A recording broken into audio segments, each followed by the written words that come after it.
I was brought up Southern Baptist, and certainly did not hear about Reincarnation. What happens after death? Could we ever come back? We're investigating cases of very young children who spontaneously begin talking about previous lives. They usually begin between the ages of 2 and 3 and continue until the age of 5 or 6.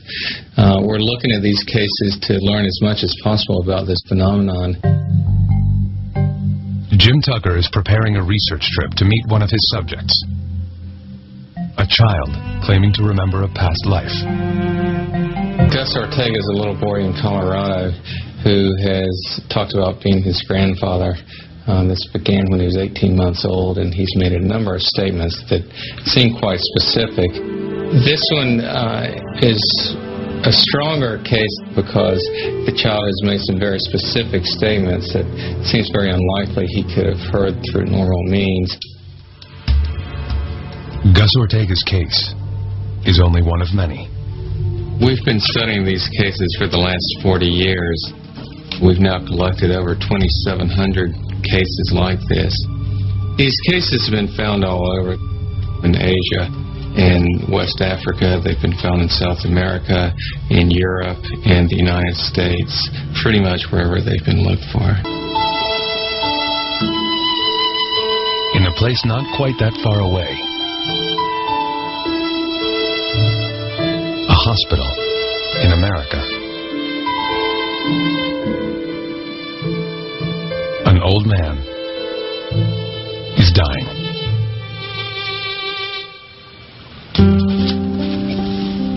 And a young boy believes he is this man reborn. Gus Ortega is a normal 6-year-old. Like most boys, he cherishes his time with his dad. Throw me the ball. But this relationship is different. Gus remembers that he played with his dad in a previous life. Only then, he was the father, and his dad was his son. This is the case that UVA scientist Jim Tucker is investigating. Whenever I go to see a case, I go with a certain amount of skepticism. I never go with the assumption that this is reincarnation. And that's also the same approach that I have with the work as a whole. We're here because this is an interesting phenomenon, so we're trying to learn as much about it as possible. Grandpa Augie died in 1993. His son Ron found him lying on the floor in his home. A stroke. Grandpa Augie died 5 hours later. He was a shopkeeper. He sold everything people wanted to buy, and he loved his family. But he never met his grandson, Gus. Gus was born 1 year after Grandpa Augie's death. One day, when he was just 1.5 years, Gus was alone in his room with his father. Ron came out and told me that he had just finished changing Augie's diaper, and that he looked right up at him and said, "You know, Dad, when I was your age, I used to change your diaper." I was flabbergasted, to be honest with you. I thought it was just kind of strange, especially the choice of words to say that phrase, "when I was your age," for this little 1.5-year-old toddler.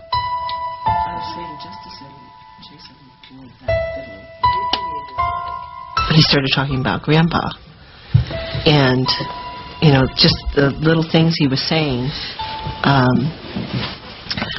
that we knew he couldn't have known because he never met Grandpa. His grandfather died a year before he was born. So, yeah, we were pretty puzzled about it.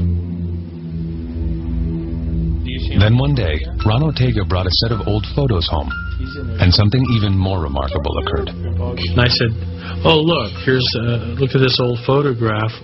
And he came up to it and he goes, "Oh, there's me." I mean, I was like, just totally astounded, it just stopped me, cold. I mean, because how would he know that?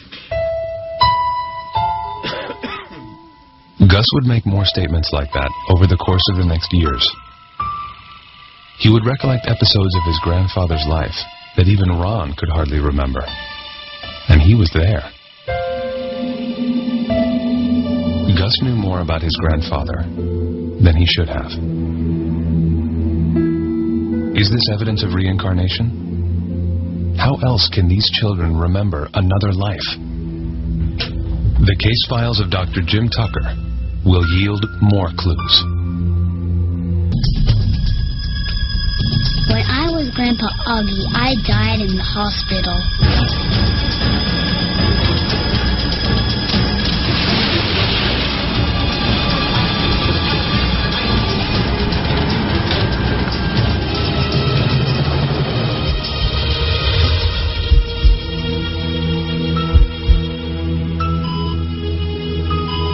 When I went to heaven, God gave me a card.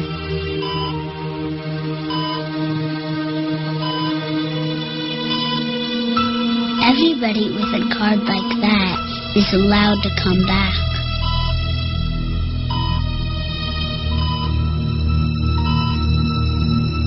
I want it to come back.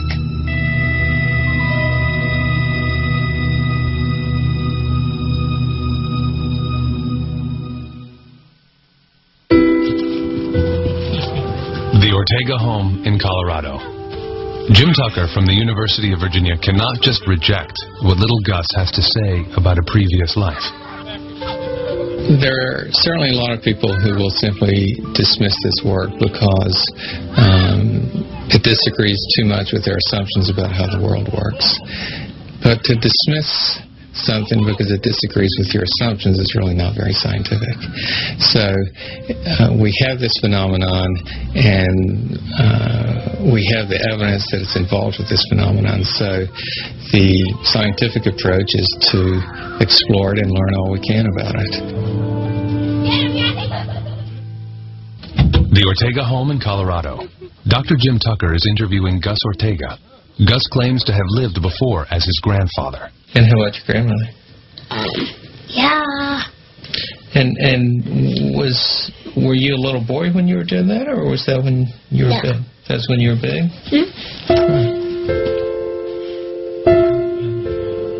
Is Gus telling the truth? Tucker has no way of knowing. That is why the most crucial information in many cases come from the parents. Jim Tucker interviews Kathy and Ron Ortega. Standard procedure. And when was the next time that he said something that suggested he had information, that he knew things about your dad? Gus said, I had a sister, but she died. She's a fish now. And we said, she's a fish? What do you mean? What happened?